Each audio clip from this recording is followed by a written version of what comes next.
Presiden Prabowo Subianto kembali mengunjungi wilayah terdampak bencana di Sumatera. Di malam pergantian tahun, Presiden menghabiskan waktu bersama pengungsi korban bencana di daerah Batang Toru, Tapanuli Selatan. Presiden sempat menyinggung progres penanganan bencana di wilayah Sumatera Utara.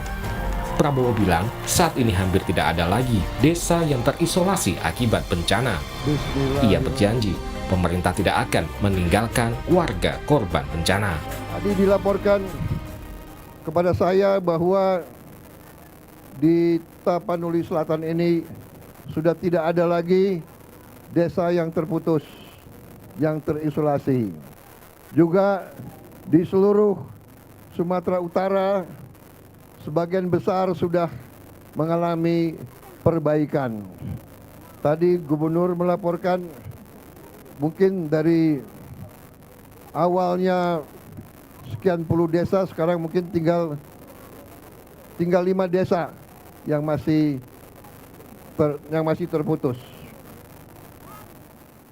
Tentunya kita tidak puas. Saya minta semua lembaga bekerja terus siang malam.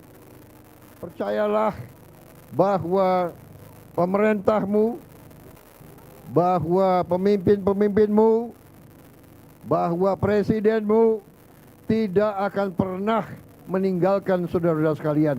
Kita akan bersamamu.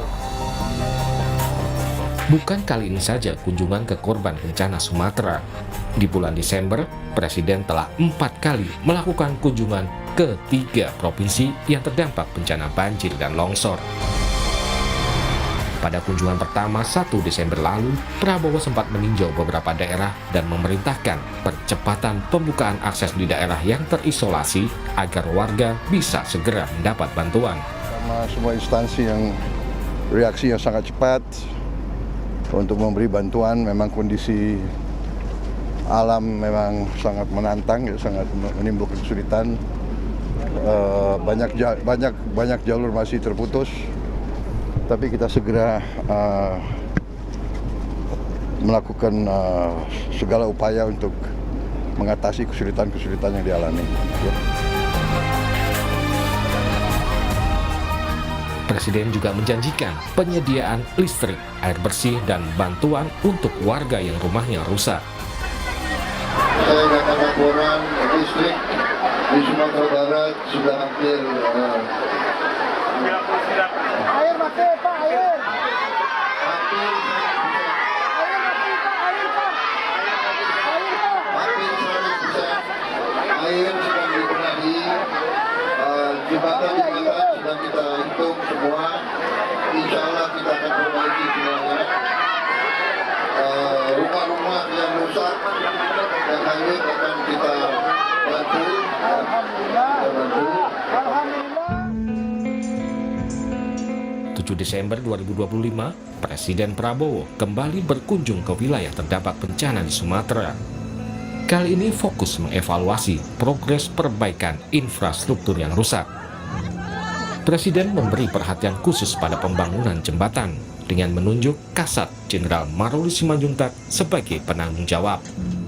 Ditargetkan pembangunan setiap jembatan akan berlangsung selama 1 minggu.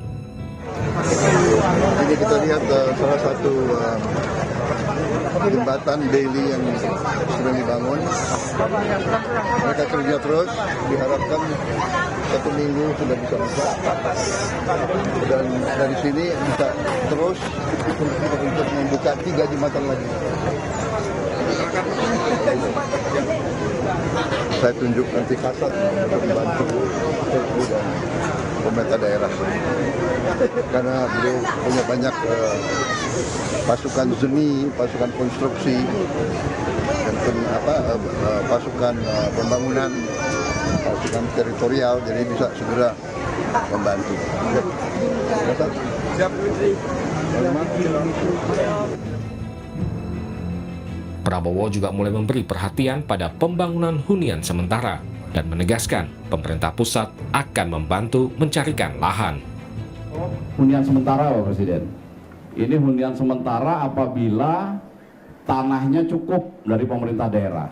Ini satu keluarga. Itu apa? Satu keluarga per Prefab. Prefab. Luasnya berapa tuh? Luasnya tipe 36 Pak Presiden, 8 kali 5 Pak Presiden. 3. Jadi daripada mereka tinggal di tenda, ini lebih representatif mereka tinggal di hunian sementara Pak Presiden. Ini bisa bertahan. Satu hunian harganya berapa? Harganya sekitar 30 juta Pak Presiden. Satu hunian sementara. Ada WC kamar mandi. Ada WC kamar mandi, siap. Di dalam satu, tapi karena Huntara ini 30 juta ya? 30 juta Pak Presiden. Itu bahannya apa itu prefabnya? 36 ya? Ya, tipe 36 Pak Presiden. Saya kira termasuk murah itu. Kita akan cari tanah-tanah negara, ya. Jadi nggak boleh ada Pemda yang keluar uang untuk lahan. Pada kunjungan ketiga, 17 Desember 2025, Presiden Prabowo meninjau pemulihan infrastruktur dasar dan fasilitas publik, lalu memberikan penekanan pada pembangunan hunian sementara bagi korban bencana. Target pembangunannya 1 bulan. Ya, dan saya bersyukur keadaan sudah membaik, walaupun kita semua masih prihatin, tapi kita bekerja keras supaya segera memulihkan keadaan. Saya gembira sudah melihat rumah-rumah hunian sementara sudah mulai dibangun, bisa selesai hunian sementara sebulan, supaya ibu-ibu, bapak-bapak semua sudah tidak perlu tinggal di tenda. Prabowo Subianto menegaskan akan terus mengawal penanganan dampak bencana di Sumatera. Presiden pun berjanji setiap pekan akan datang ke wilayah Sumatera yang terdampak bencana. Saya merencanakan minimal seminggu sekali akan saya lihat daerah itu untuk memantau perkembangan. Dalam rapat kabinet 15 Desember lalu, Prabowo menargetkan dampak bencana Sumatera akan pulih dalam waktu 2 hingga 3 bulan mendatang. Liputan Kompas TV.